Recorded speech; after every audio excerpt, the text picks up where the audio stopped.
This program is intended to be general in nature and should not be used as a substitute for advice from a qualified health provider. On Health Matters Television for Life, it happened without warning. I was getting ready for work. It was a typical morning. And then, I just knew that something was wrong, and it was really wrong. a Spokane woman survives a heart attack at the age of 35. 9 months later, and I feel great. Her road to cardiac recovery, plus our panel on stroke. Right now on Health Matters. Health Matters is made possible by our viewers, the friends of KSPS, and by Providence Healthcare.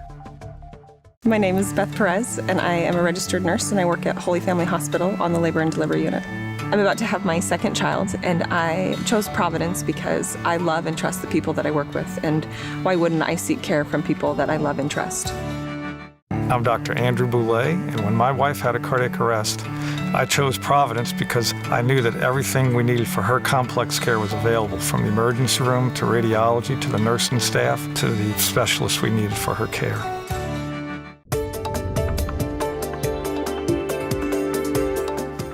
Good evening, I'm Teresa Lukens, and welcome to another edition of Health Matters. Today, doctors and researchers are more concerned than ever about the threat of heart disease and stroke.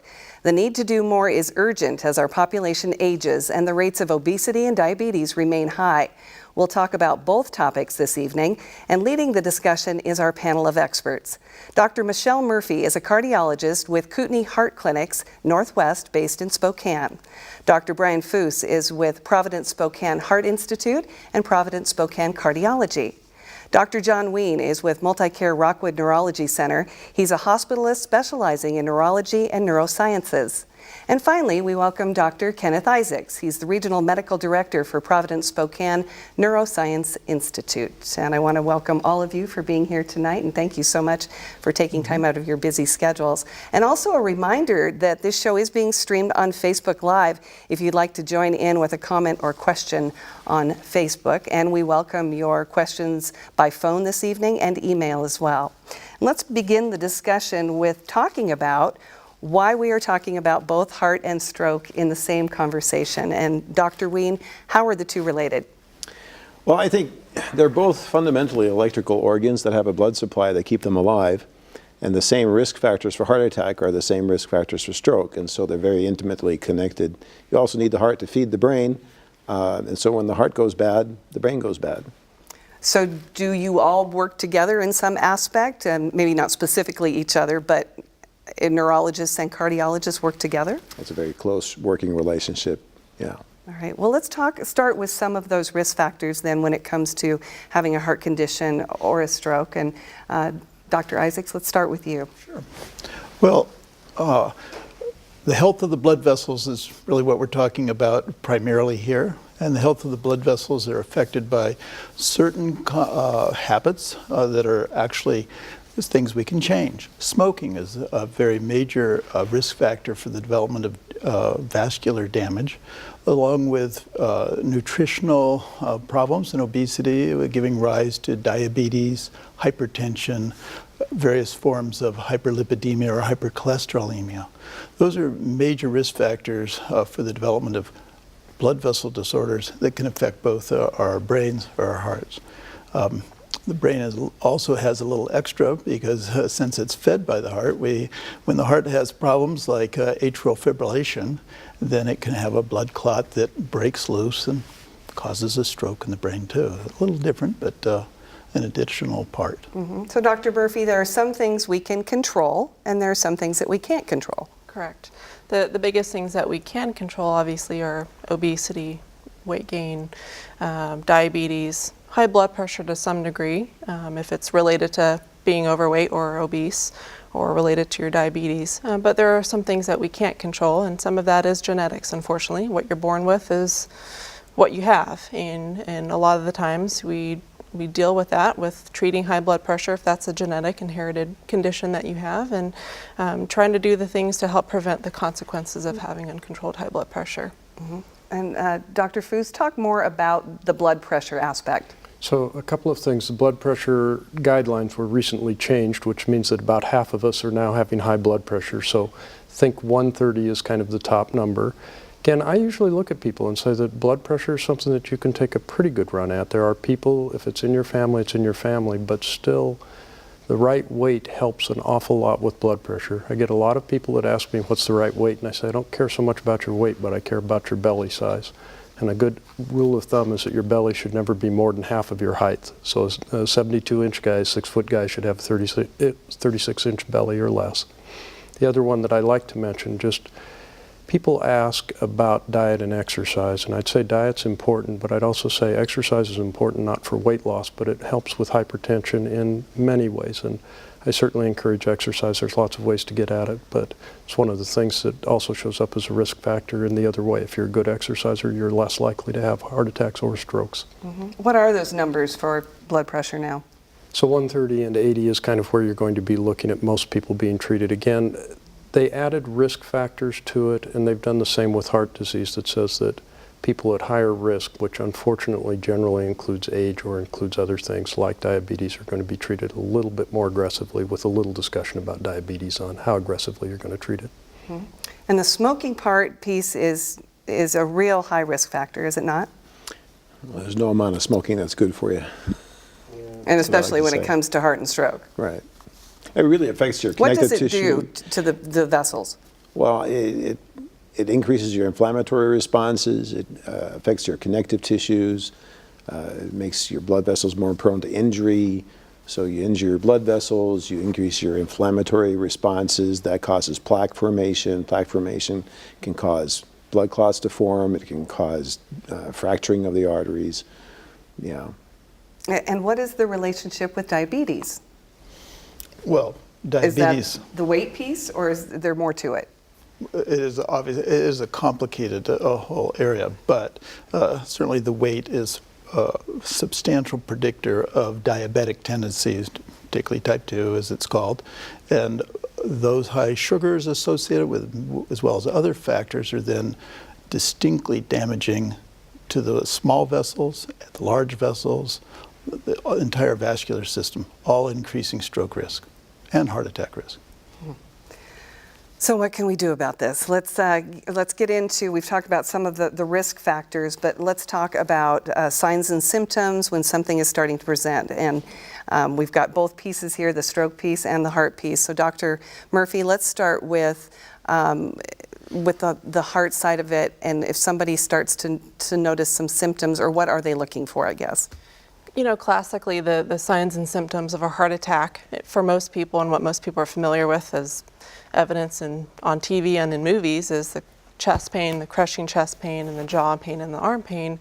But what's interesting is that not everybody has those classic symptoms. And sometimes, and a lot of times, especially in women, as well as diabetics, heart attacks can actually be silent. And that's the scary part of it, is that some people may not even be aware. They might present with shortness of breath or fatigue or things that they might attribute just to being out of shape or older age, when in fact this could actually be one of the first signs of a heart attack.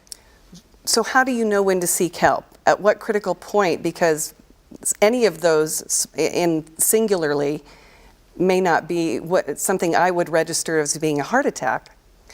And that's a hard question to answer. And I think that if patients have good access to a primary care physician, for example, I think that's an easy way to get in touch with a physician in general. It doesn't have to be a cardiologist, to make them aware of what kind of symptoms they're having. And then from that, that's a stepping stone to look at what are the risk factors, and what personal risk factors or history does that person have, and what further testing could be done if need be. Mm-hmm. Is it possible to have symptoms for days leading up to an event? It is. And so commonly people sort of attribute sort of mild symptoms of fatigue or an ache or things that may mimic reflux disease, for example, and sort of get put off and attributed to something unrelated to the heart, until the point, unfortunately, when either they have a sudden cardiac arrest or something devastating like that, or it's just too late. Mm-hmm. So how critical is time with a heart event? So again, you've pointed out that about half the people get less than 2 hours warning. So they were doing well and all of a sudden something happened. And so I usually talk about it like a pipe in your house that's ruptured. The quicker you recognize it, the sooner you can turn off the water or do what you're doing. So the average time from recognition of symptoms to in is usually about 3 hours. You can improve that a little bit by getting people to be aware of this. The statistic with that's funny to me and it's just odd. Second heart attacks, it's still about 3 hours. So I've always found it odd to think, well, if I had the first one, I might be a little bit suspicious for the second one. But it takes or at least react faster. Well, I think what you hit on was exactly right. A lot of times people don't recognize it. It has not been my experience that it's really crushing pain. Something's wrong. And several things are telling them they're wrong. They're short of breath. They feel a sense of doom. They don't feel good. They know they don't feel good, but they haven't put it together as a heart attack yet. Something's wrong, and they finally will seek attention at that point. The ones that are lucky are the ones that are going and saying, I walk up a set of stairs and I notice this. I've had engineers come in and they'll tell me exactly how many stairs for it, exactly how fast when it comes on, and you go, and how long has this been going on? But it's cute. Yeah. And with men and women, you mentioned they can be different, they can present differently, and we are finally starting to recognize those differences. So what would a woman recognize different from a man? So probably the most common sort of unrecognized symptom would be shortness of breath. So the simple task of walking down a hallway or going up a flight of stairs in your home, which most people would think would be the easiest thing to do, could be, a sudden change to where you can't do that. And so I think it's an abrupt change in what you would consider to be normal that most people usually don't realize or recognize until it's too late. Mm-hmm. Is there a typical age? I would say I don't think there's a typical age. I think women and even men for that matter, not dependent on what age you are, can have these atypical or non-classic symptoms. And are women less likely to seek treatment because just being a woman, I know I have things to do. I don't have time to have a heart attack. Is that typical? I think probably women are a little bit better at seeking attention, in my personal experience, than men. I think men are generally stoic and try to sort of deal with it and pop pills and try to get through it. But in my experience, I think women do a better job. Mm-hmm. And then when it comes to stroke, let's talk about the symptoms. Are they similar? Well, unfortunately, no, they're not at all. Strokes are almost never painful. And so there's not that sense of urgency oftentimes. And even worse, a stroke will affect your mind and your awareness of what's going on, your ability to express what's going on, your ability to process what's going on. And oftentimes can be very subtle, and so you don't pay as much attention to it. I think our public education efforts are going some way in educating people that if your arm goes weak and numb and you can't move it, you really shouldn't try to sleep it off, but still a lot of people do. As opposed to chest pain, we're all familiar with the crushing chest pain, call 911. So we're trying to emphasize the FAST criteria. If your face is droopy, if your arm is weak, if you're slurring your speech, if you're staggering, and if it's within a certain time period, 3.5 hours, you should call 911 and get into the hospital right away. Is it more likely that someone that is with you will recognize those symptoms than the actual patient? Absolutely. So families are very important in insisting that patients get treatment. Now, oftentimes the patient is resistant and the family just capitulates, which they really shouldn't do. They should demand, I'm calling 911 when you're going to the hospital. Mm-hmm. And time is of the essence. Absolutely. As Dr. Wayne was saying, we try to encourage people to understand the FAST program, facial weakness, arm, speech or cognitive changes. But it turns out in studies that only about a third of people in the family or less will actually say, oh, I should do something. The rest will sit back, or a significant number won't do anything for a long time. That time is critical. So the FAST, face, arm, speech, T for time, call 911, because that first part of the time is when we can save the most brain with a stroke.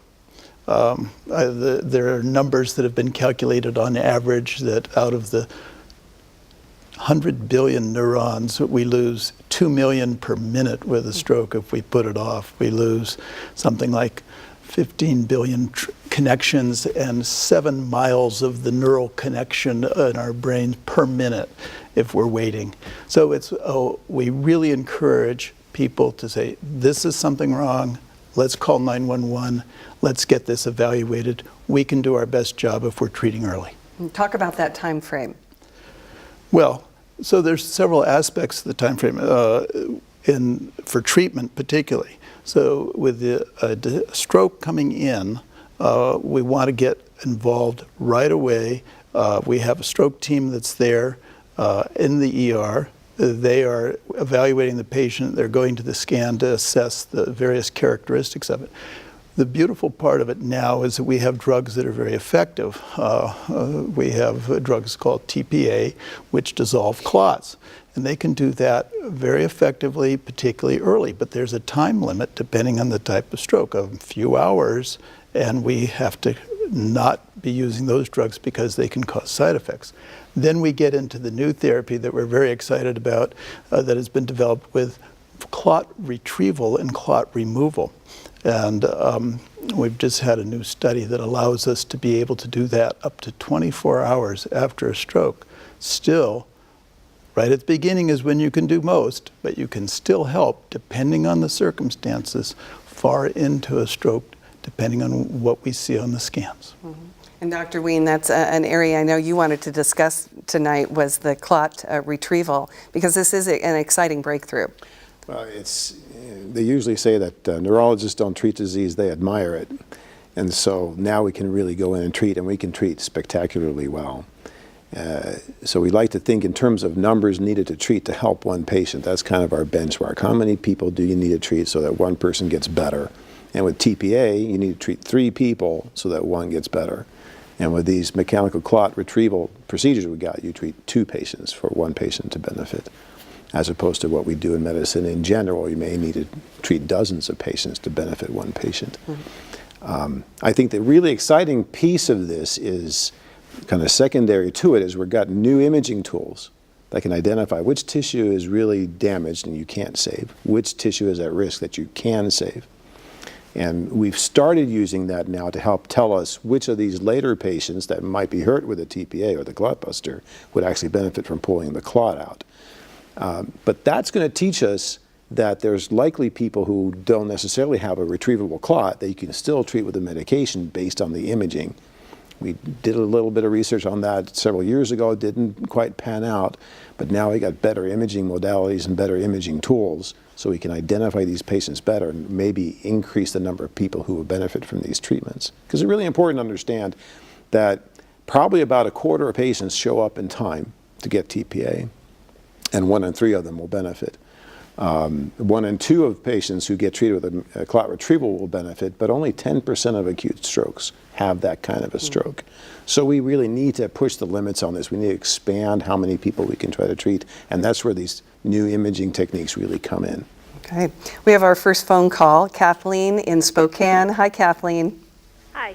Thank you for waiting. You have a question? Yes, I do. I'm 73. My mother, my grandmother, and my sister all had major strokes before they were 60. And I have usually had really low blood pressure. But the last 3 years, I've moved 4 times, and I moved into an apartment with a lot of smoke in the building, and it's a anyway, a lot of separate things, and my blood pressure went up a little bit. And I don't know how high it goes because I started drinking a lot of ginger tea. I make ginger tea every day out of a ginger root. Does ginger root tea help? I know it helps with the blood pressure, I'm pretty sure. Would that help with any chances of me having a stroke? Dr. Wien? Well, I don't know of any randomized placebo-controlled trials on ginger root and stroke prevention. I would probably say that the fact that you're paying attention to your health as well as you are, that's what's going to help you a lot. The ginger is being a symptom of your concern for your health.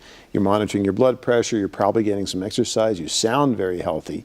So and you're already older than your family members were by the time they had their stroke, so you're doing something right. And just the fact that she's aware of that Right. and monitoring the situation. Do you have any thoughts on the ginger tea, Dr. Isaacs? If it truly does, which I don't know, reduce the blood pressure, and if that's where she needs to be, that's a great thing. And then there's a completely tangential aspect which has to do with that. Actually, we do understand that ginger has certain chemicals in it that clearly interact with the nervous system in interesting ways. But relative to stroke reduction, can't tell you.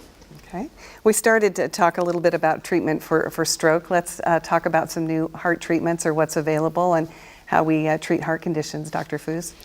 Well, again, I'm going to touch base with her because 73, the average woman has first heart attack at 72 if she doesn't have much in the way of risk factors, and stroke usually follows heart attack. Almost everything we do to prevent heart attack prevents stroke. You usually can't run the studies quite as far. One of the things that's always shown up in all the studies is that stress reduction is a big portion of heart attack prevention. And so whether ginger works or not, if she says, I sit down and have ginger and it allows me to reduce my stress, I'd say that it shows up. They did a 24-nation study looking at it, and it was always number 2 or 3 in that inter-heart study. The feeling of stress was highly associated with development of heart disease. So I'd say she's doing something good, whether it's ginger or not. And just cutting down on stress, which can be a factor in both stroke and heart conditions. It's not well addressed by us, and I know that. That's one thing that I can say as a cardiologist. I used to have a gal that I would send people to that would give them stress reduction classes, and it was always interesting because they'd come back and different people would tell me that different forms of it worked, but it was clear that at least they became mindful of it and realized that that was another portion of their treatment. Did we understand that she also had secondhand stroke exposure? I mean, this is... Smoke. Yeah, she said she moved into a building where there were a lot of smokers. Yeah, something she was concerned about. I want to get to another phone call before we continue the discussion. Ronald in Bonners Ferry. Hi, Ronald. Hello. Thank you for your call.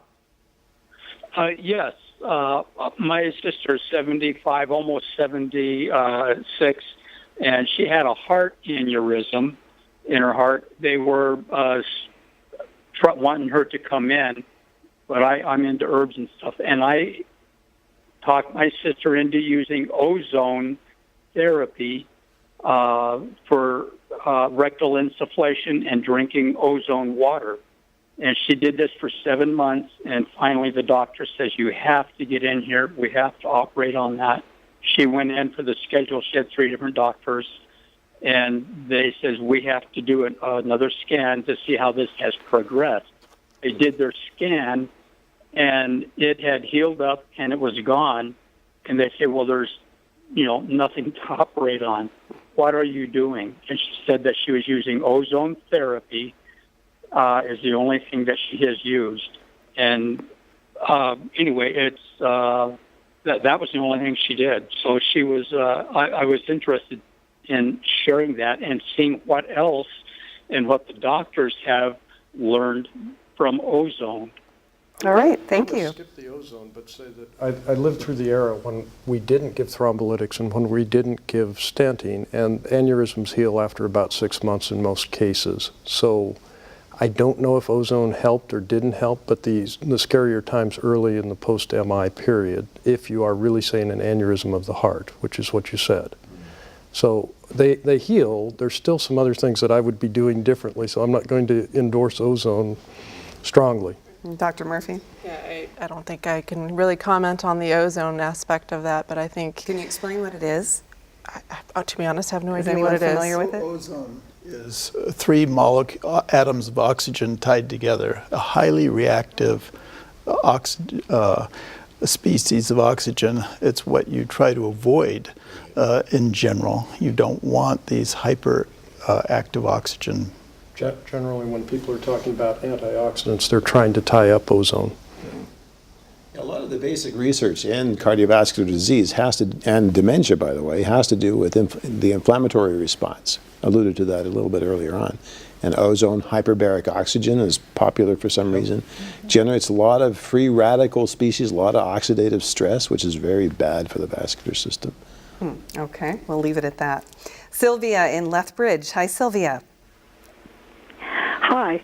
Yes, I'd just like to make a comment that when I was studying music therapy to become a music therapist, that we found that immediately when someone has a stroke, to preserve their speech, if they would sing, it helps to preserve their speech patterns, because when somebody is working with with the creative side of the brain, it will preserve the speech from the other side of the brain. So while they're calling 911, or maybe they could sing to 911, it's important to keep your speech going through song.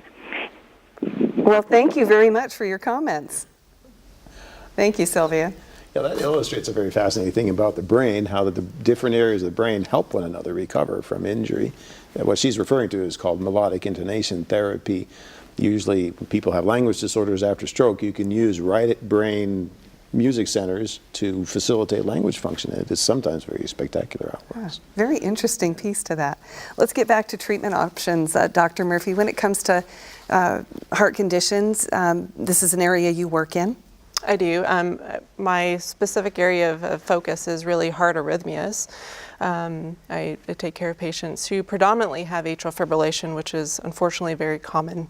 I would say probably 1 in every 3 or 4 people walking down the street has it. It's a very common thing that we see in the elderly population. So as we age, that's the greatest risk factor for developing atrial fibrillation. And what it is basically an erratic heart rhythm coming from the upper chambers of the heart that lead to a quivering heart rhythm, which is not normal. And what we specifically worry about that is the potential to develop or form a blood clot in the heart. And with that, we worry about a potential stroke as a result of that. And so, in my field, what I try to do is try to recognize those patients who may be at risk for developing atrial fibrillation, addressing the common risk factors that we all think about for preventing heart attack and stroke.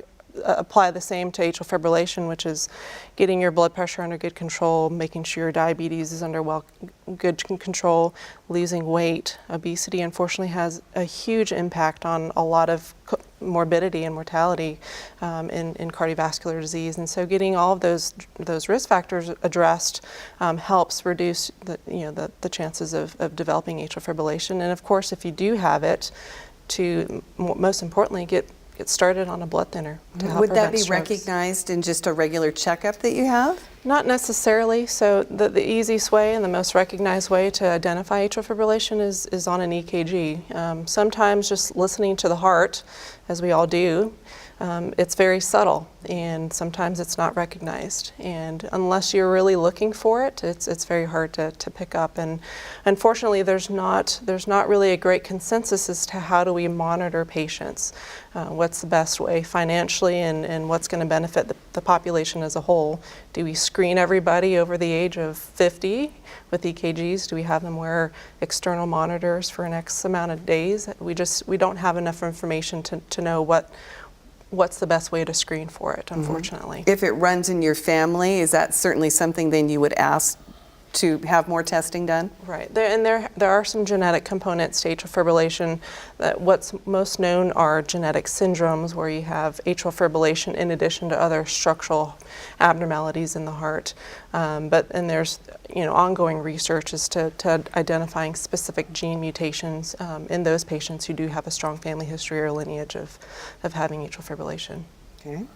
And after you've had an event, there comes the rehab piece, and today's emergency rooms are saving lives, and when it comes to heart attacks and strokes.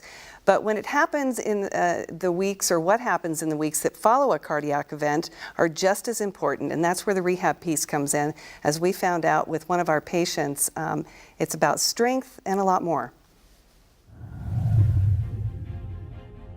The day Casey Bance had her heart attack started pretty much like any other. I was getting ready for work. It was a typical morning. And just like that, it happened.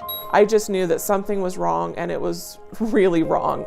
I mean, I was in incredible amount of pain. Casey didn't know at the time that she was having a heart attack. I had never expected to have a heart attack, so that was not something that was going through my mind at all. She called 911. They were there within a few minutes. And got treatment at Sacred Heart. Then was in the hospital for 3 days and was released. Casey had survived, but what next? Would it happen again? I was terrified to do anything. Just a walk up a hill or going back to the gym seemed daunting, so Casey enrolled in the Cardiac Rehabilitation program at St. Luke's. Statistically, nationwide, only 20% of people eligible for cardiac rehab do cardiac rehab. Shelley Schmidt was by her side 3 days a week for 10 weeks, helping Casey heal physically and mentally. It's a scary event, it's a stressful event, it can be a life-changing event, and it takes a while to heal. I mean, the heart, just like a broken arm, would take time to heal. When I first came in, I had a hard time walking down the hallway without getting super tired. I just felt really out of shape, which was not normal for me. And then fast forward to week 10, I feel great and I'm on the treadmill. The program gave Casey confidence. She felt safe knowing that her heart was being monitored. There was also education. The goal being for them to not come back to the hospital, for them to reduce their risk of rehospitalization, improve their quality of life, and able to go out into the community and be able to do the same things that they're doing here with some confidence. Each week, Casey says she got stronger until she was ready to go it alone. I am still hyper aware of anything that's going on with my heart, but I feel great. I'm careful about everything, but at the same time, I'm not so careful that I'm not letting myself just live. Casey, just 35 years old, very young for a heart attack, but taking advantage, how important is it to take advantage of that rehab program? If you can, it's very important, but you don't have to have a rehab program to get the benefit of exercise. And there's lots of things that have come out that have said exercise is one of your best preventative medications. It's many of the things that you can do to prevent heart attack and stroke are inside the patient's domain more than they're in the doctor's domain. And exercise is one of them. People sometimes think they have to be a real athlete. The answer isn't that. The answer is get out and move. Do a little bit and a little bit more. Right now we're at the 45-minute a day, but there's a lot of things being pioneered that says brief, intense exercise may get us to at least a reasonable exercise prescription. Do you recommend getting the heart rate up, or can it be as simple as taking a walk? Both. So depending on age, it's a little disgusting to look at some of the exercise equipment and it says if you're over 40, see your doctor. So let me just say that for most things, what I say to people is that what I want you to do is get out. Even if you're a walker, I want you to do interval training, which means that you take 1 minute of a little bit faster pace than what you're used to and try and do that 3 times during your exercise routine. Is there some fear that comes along with that, though, if you've had a cardiac event and just getting back into exercise, maybe even for the first time in your life, starting an exercise program? It has to be a little unsettling. I mean, to have to go through a big event as a heart attack or even, sudden cardiac arrest and surviving from it, it's a big deal. And a lot of people, I think, just the idea of having gone through that and all of the procedures and steps that were involved, and then at rehab, I think some people are afraid, and it's understandable. But I think the important thing to get across is that it's okay, it's safe. Most of the time, the intervention's done, the stent's placed, or the clot busters worked, the intervention is done its job, and the idea is that by rehabilitating yourself and getting on the right track with being healthy and having that right lifestyle is actually going to do you patients good in the long run. And if you're uneasy about it, having a professional help you, a trainer or someone in a rehab program. Correct, yeah. Yeah. Can the same be said for stroke rehab, or is it different when you're rehabbing after a stroke? Well, it is different, but partly because the brain has so many different functions. Speech rehabilitation requires a whole different approach, and even in speech rehabilitation, it depends on the actual type of damage to the speech centers. That's different than if you've had a paralysis on one side or the other, say of an arm or the fine movement of the hand, or walking.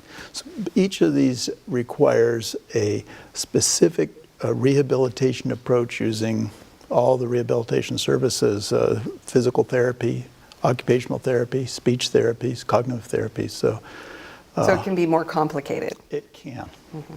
Let's take a phone call from Mike in Calgary. Hi, Mike. Hi, how are you? Very well, thank you. Good. Yeah, I had, on the 20th of January, I had just previously gone for the new version of a thallium treadmill test, and they found a blockage, and I actually just felt a warm sensation, not a painful sensation, in my chest, and I have had more sweating than usual. So I went into emergency, and I got there just, I think, in time because my the troponin level, which is your unhappy heart enzyme, was just shy of where you'd mark it for a heart event or heart attack. So I went through and did a bypass on the 29th, and now recouping at home. A couple of things that the doctors had talked about. The AFib, from a patient's perspective, I think of it as, you take your clothes out of the dryer and you put in a couple of runners. That's how your heart feels when the runners are tumbling around in a dryer, like kind of as opposed to a regular fast heartbeat. And it was really interesting. I didn't really go into it in a fearful way because I know a couple of doctors, and I know that, as the doctors can comment, I think bypass surgery generally is in the high 90s percentage-wise, success-wise, if the patient goes in relatively healthy, and the outcomes are quite good. And for those people who are afraid to walk around, go for a walk for a cardiac, given the snow we've had here lately, I've been doing laps around the island and our home and walking for 5 minutes at a time, but on a nice, safe, non-slippery hardwood floor. So that was really helpful. And part of it is that when somebody looks at it, it's just a process, and the professionals, whether it's in Spokane or Calgary, really know what they're doing. So put a little faith in them and listen to what they say and get moving as quick as you can. Very good advice. And Mike, we're glad you're doing well. Thanks so much. Yes, so far so good. So thanks for the call. Boy, he's good advice. He recognized some very different symptoms that he had with the warmth in the chest and knowing enough to say something was wrong. Yeah, and I think that's part of the problem, and that's the hard thing to sort of get across to people, is that it doesn't have to be the classic crushing chest pain. And I think if you're just aware enough to know that something's off, it's always better safe than sorry to make the call or to go in or call a friend. Mm-hmm. And I think he did the right thing and got the help he needed in time. Yeah, we have that intuition. We just don't always listen to it. I want to hit something that he talked about. Heart exercise is basically leg exercise. Almost all other exercise isn't real great for the heart. And as he's talking about snow shoveling and things like that, I just want to give everybody that heads up that says that if you're starting to feel tired, stop. The heart doesn't respond as well to arm exercise, and places that get a lot of snow have studied it fairly closely. Mm-hmm. It just Does says that have to do with major vessels, and it has why more is to that? do with the fact that you're moving a lot of blood between your leg and your thigh. So as you move it through, you get all the reflexes in. You don't get that from the arms. And so what they've done up in Rochester, where they do a lot of snow shoveling, is look at it, and you can see heart attacks cluster after major snowfalls. And part of that story is that if you perceive that you are working hard, believe it. The heart rate won't keep up with it, and that's not good for you. Okay. We have our phone lines full. Sarah Mina in Lewiston. Hi, Sarah Mina. Hi, how are you? Very well, thank you. You have a question? Yeah, I just had a question involving Finnish people. I was just wondering if it's true that people from Finland have a better chance of not having heart disease than others. Are you of Finnish descent? Yes. Okay.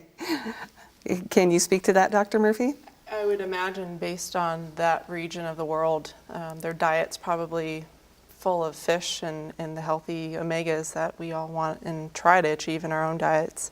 And then they're healthier people. They're active. They're not relying heavily on personal vehicles and whatnot to get from point A to point B. And I think the combination of I think just overall diet and good lifestyle choices does the trick for a lot of those populations. Mm-hmm. So genetically she may have some of that, but then now living in Lewiston, correct, she needs to follow the same path. And we've seen people who've emigrated over from other countries who unfortunately take on the Western American lifestyle and of course deal with the consequences of that. Okay.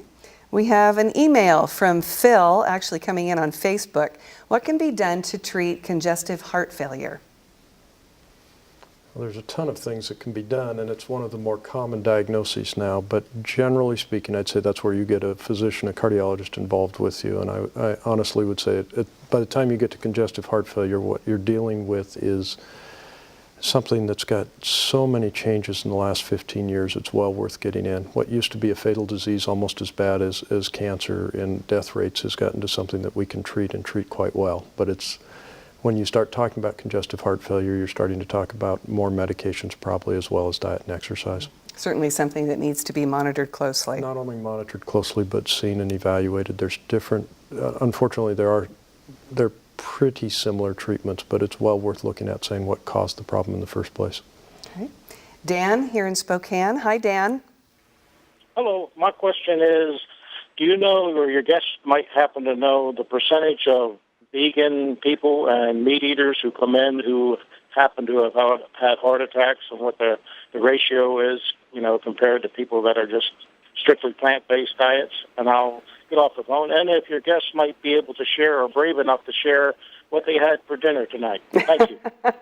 Thank you, Dan. Dr. Murphy, the connection? I don't know if I could give you an exact percentage, but I think the idea is that if you're staying away from the unhealthy fats and carbohydrates that we tend to, indulge in, red meats included, I think overall a vegan diet is going to be healthier, and the idea is that, if it's healthier, it's going to be better for you, and the idea is to prevent those unfortunate consequences that we often see with being unhealthy and having the wrong habits. Mm-hmm. I'm going to probably hit a little differently. I do believe that people, as they head towards vegan, probably do that, but we have fruits and vegetables that have high carbohydrates also. I would look at most people and say, 3 things you want to keep away from are sugar, flour, and starch. Let's just start with that. But then, unfortunately, you have starchy vegetables that are eaten, and you can look at it and say, I think that our concentration on fats was wrong, and our concentration should have been on sugars. And if you backtrack where we made that mistake, it was back in the 80s, and there's an awful lot of people that unfortunately didn't benefit from what happened there. We started taking fats out of the diet, and we started putting sugars into the diet, and I think we see an awful lot of diabetes and overweight because of that. Mm-hmm. Same for stroke? The same factors come to play, so it's the same rules. Mm-hmm. So you want to avoid the same type of foods and the high fats and saturated fats? Well, I think that's what we're... Yeah, the sugars. Yeah. The sugars and the starches. Well, there was actually a very interesting study out of Italy measuring carotid plaque thicknesses, put people on a quart of olive oil a week, and measured regression of the plaque. A quart of olive oil? A quart of olive oil a week. That's a lot. That's a lot of olive oil. But so it's not absolutely fat. It's the kind of fat and what you mix it with. And again, it probably comes back to your inflammatory cascade. A lot of carbohydrates, a lot of high burning calorie foods is going to increase the amount of inflammation. And so it's the balance here, and the cardiologist will tell you way more about the HDL, LDL balances and all that, good cholesterol, bad cholesterol. So it's not that we should avoid all fats, we just need to balance things better. Okay. Maria in Calgary. Hi, Maria. Hello. Thank you for waiting. Thank you. I just wanted to tell your guests that I had a right vertebral artery stroke 9 years ago, and I'm an old RN. And I'm lucky I'm alive because I didn't realize I was having a stroke till 5 hours later. And finally I went to the hospital, and I was in for a week, and I had pretty good results. But, I'm walking and everything's fine as far as that goes, and I walk with my dog every day. But and I don't smoke anymore. I haven't smoked since. And the thing I have to ask is, what sort of post-stroke program should one take after 9 years? Should one go and see doctors and see the stroke clinic and see if there's anything they can do so it doesn't happen again? Thank you. Very good. Well, I think her point was there's 2 parts. One is, what should she do to prevent a new stroke? So she has stopped smoking, I understood, and obviously very good. It's very appropriate for her to work with her primary physician to ascertain what risk factors are still there that she can reduce to prevent the damage, any further damage to blood vessels that might result in a new stroke in the same territory or in a new territory. There's that. The second part of her question was, what could she otherwise do more on the rehabilitation side? The beautiful thing about the brain is it is so plastic. There is so much that it can relearn or learn that it didn't have the capability of before. So if she has symptoms that are troubling to her, ambulatory balance and so forth, again, seeing her primary or seeing a rehabilitation specialist to work on those can still be beneficial. So keeping up on it even after 9 years is Depends on what she's had. So that's actually very interesting. It's commonly known that there's always a decline in function after you're finished with your acute rehabilitation. And there's a principle called learn non-use, particularly with people who have some residual deficit. They wind up doing less than they otherwise could have. And then they just learn not to use things. They have to unlearn that as well. So touching back up with some rehabilitation strategies are very important to boost what you have left that you can do and maximize your function. And I think it's also very interesting in what she said about what we talked about earlier about the subtle nature of some strokes. So you got two carotids in the back, you have two vertebrals, two carotids in the front, two vertebrals in the back supplying the brain with blood, and the two arteries in the back, the vertebral arteries, cause very subtle strokes sometimes, and you don't always recognize them as that. Is that what we call a mini stroke? Well, mini stroke is a very non-specific layman's term that we try to avoid. Some people use mini stroke to refer to a TIA, which is a transient stroke, versus a lacunar stroke, which is a small stroke. So the strokes in the back of the brain from the vertebrals would probably not be considered a mini stroke. Okay. We have an email coming in from Rudolph who says, I've had AFib about 15 years. I'm 76. Does AFib have cumulative bad effect on the heart? So what we worry about long term with atrial fibrillation, unfortunately, is if you're in it more than you're not. So there are folks who have atrial fibrillation that comes and goes, which is really the preferable type to have. But what we unfortunately tend to see, and what I tend to see, is patients who either for whatever reason never got their AFib treated or addressed early on, and they progressed to have a lot more of a burden of it. And 15 years later, what we tend to see, and what we often see, is enlargement of the upper chamber of the heart as the heart is adapting to that quivering nature of the upper chamber, and oftentimes there's scar tissue that develops in that chamber. And so that's where treatment becomes very difficult and very limited as far as what we can offer a patient to try and cure the AFib, although there's no real cure for AFib. We're just trying to treat it and deal with symptoms if they are an issue. Mm-hmm. So essentially, yes, it can be. It can be, yes. Mm-hmm. It's also very important to keep in mind that the main risk that you worry about with atrial fibrillation, apart from the heart itself, is your stroke risk, and the stroke risk is cumulative. So the longer you have atrial fibrillation, the higher your stroke risk is going to be. And there's that connection again, yeah. And the older you are, the higher your risk is, and the more benefit you get from the blood thinners or the anticoagulants. So you shouldn't stop taking your blood thinners just because you're getting older. Yeah, by having atrial fibrillation alone, you're at 5 times greater risk than the average person without atrial fibrillation for developing a stroke. Wow. And so it's certainly something we really take seriously. First and foremost, when I see a patient with atrial fibrillation, I get them on a blood thinner. Unless there's reason they can't be on one, that's the first number one thing that I do. Okay. Michael here in Spokane with a phone call. Hi, Michael. Hey, good evening, and thank you for taking my call. I appreciate the work you're all doing. I'm late 60s male, active all my life, swimming, running, climbing. Couldn't understand why I couldn't keep up with my climbing buddies. Thought I was getting out of shape. And that's, 60 push-ups a day, why my arms hurting at night. Sudden cardiac arrest, died in the ambulance, died again in the hospital, brought back to life both times. Suffered down to 20% ejection fraction, have congestive heart failure, and back up to 40%. All that to tell you that I'm asking a question about post-traumatic stress, because I am an exerciser. I preach what the thin young man and on your panel keeps saying, get out and move. And I love it. And, I'd rather die exercising than not, but I am keenly aware of what I was totally oblivious before. So how do you deal with post-traumatic stress? I would have said never, because I was in the military. I didn't have bullets shot at me, but I did go through stress. So I deal with that on a weekly basis. At least one day a week I really grapple with that. So post-traumatic stress in relation to all this. That's a very good question, Michael. Thank you so much for calling in.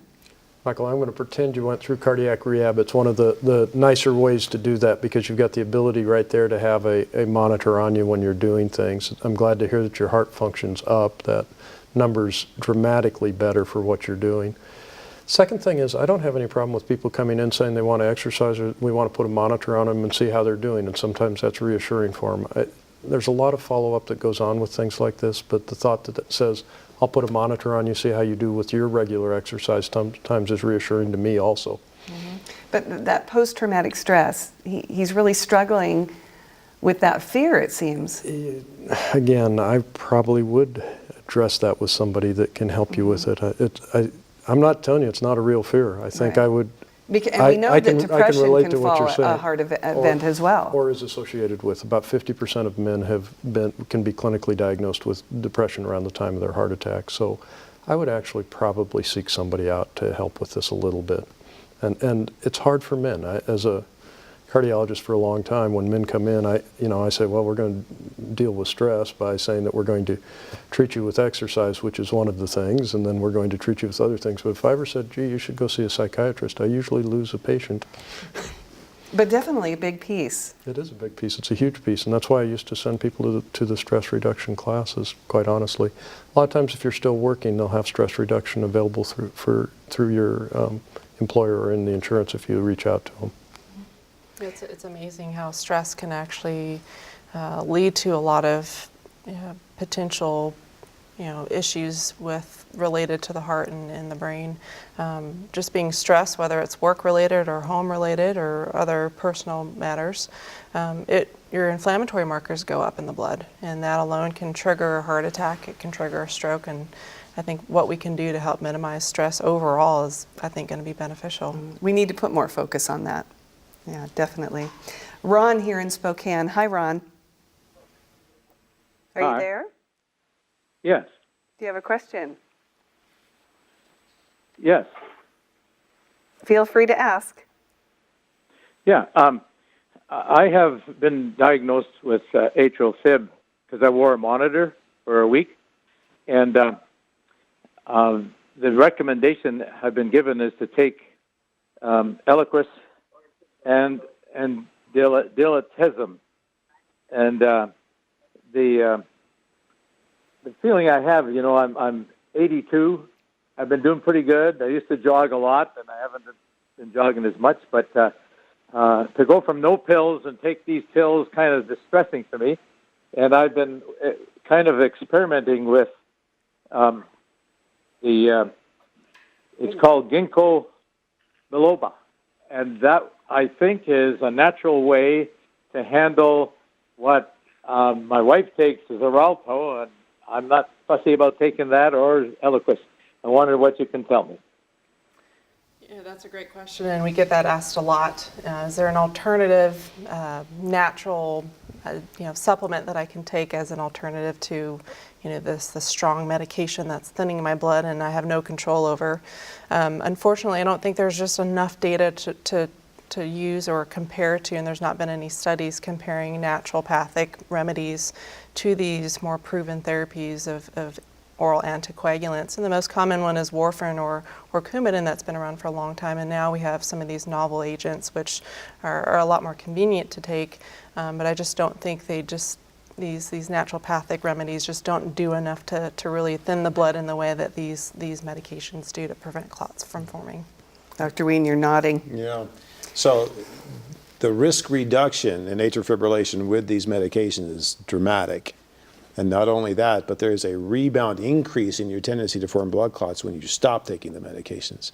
And so if you're taking them, not taking them, taking them, not taking them, then you're really putting yourself at significant risk. So I would for sure not do that.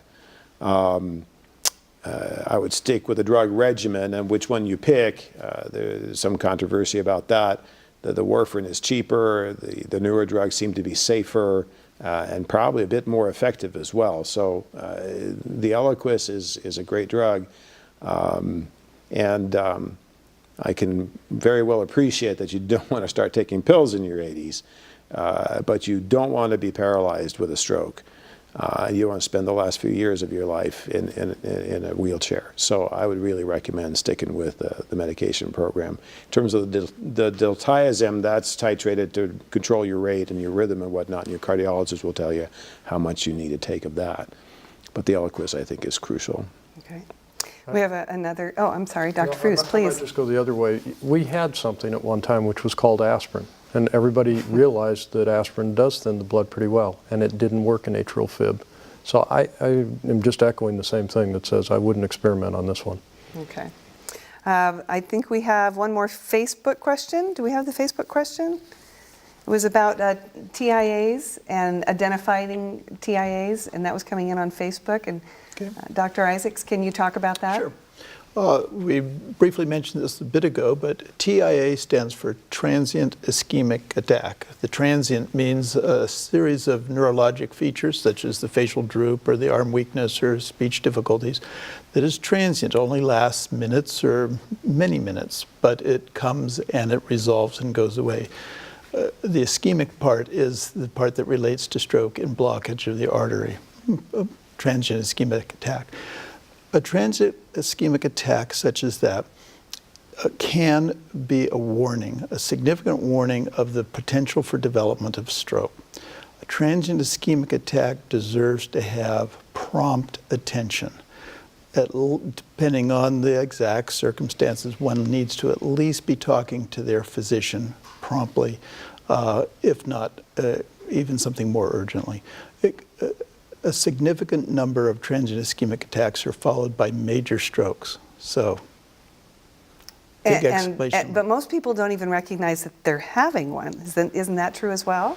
Well, we're talking about a spectrum from very little, which is obviously, it can be very common, to really substantial issues where a person isn't talking or isn't understanding or is lost vision. I mean, we have to deal with the ones that are very distinctive and yet people are not seeking attention. That's where we can move people towards, let's get the attention, let's get the treatment, let's prevent the stroke from occurring. Okay, I think it's really important to understand that the recurrence risk of a stroke after TIA is much higher in the first 3 days after the TIA. And so it's not something you want to wait with to get assessed. Now the average TIA lasts for about 30 minutes. Anything less than 10 minutes, well, maybe not. But if it's anything that's concerning, your risk of having a stroke after a resolved event like that is very high in the first 24 hours, that's 3 days. So you should seek medical attention immediately. All right. Very good. Well, we have come to the end of the program, and I want to thank all of you for being here tonight. And I also want to remind everyone that there is a special Heart Month event coming up next week, and that's the Go Red for Women Luncheon.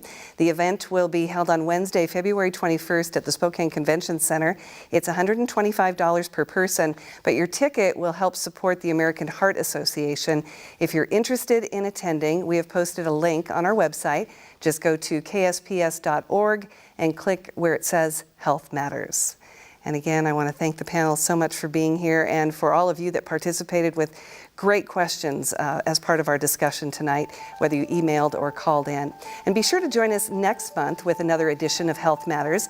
We will be bringing back Health Matters on March 22nd. Our topic will be back pain, so join us for that. Until then, I'm Teresa Lukens. Good night.